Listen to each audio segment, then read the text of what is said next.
किस्त 28। इस किस्त में आतिश और मरजान के दरमियान फिर से दूरियां पैदा होने लगती हैं। मरजान एक केक लेकर आती है और उसे खाने की टेबल पर रख देती है। ये वो केक होता है जो उसने अपने हाथों से आतिश के लिए बनाया होता है। मगर आतिश केक को देखते ही आग की तरह भड़क उठता है। केक को देखकर उसे अपना और अपनी बहन का बचपन याद आ जाता है, जब उन दोनों को केक की वजह से हैदर से सजा मिलती थी। आतिश सख्त गुस्से में मरजान का बनाया हुआ केक फेंक देता है। खाने की टेबल पर सब लोग उसे हैरानगी से देखने लगते हैं। मरजान की आंखों में आंसू आ जाते हैं, मगर आतिश का गुस्सा यहाँ अभी कम नहीं होता है। वो अपने कमरे में जाकर गुस्से से चीज़ें फेंकने लगता है। मरजान भी उसके पीछे पीछे जाती है और उससे उसकी वजह पूछती है कि उसने मेहमानों के सामने ऐसा क्यों किया है। मगर आतिश उसे साफ साफ कह देता है कि यहाँ से चली जाओ। जब मरजान वहाँ से नहीं जाती तो आतिश खुद बाहर चला जाता है कमरे से। मरजान को अब सच में लगने लगता है कि आतिश ज़रूर कोई ऐसी बात छुपा रहा है, कोई ऐसी माजी की बात जो उसे याद आती है और वो पागल हो जाता है।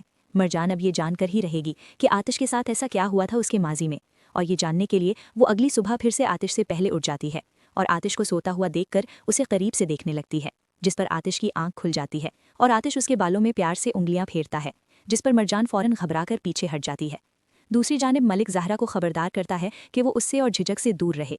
उसे ज़हरा से मोहब्बत नहीं है और ना ही वो उसे ज़बरदस्ती हासिल कर सकती है।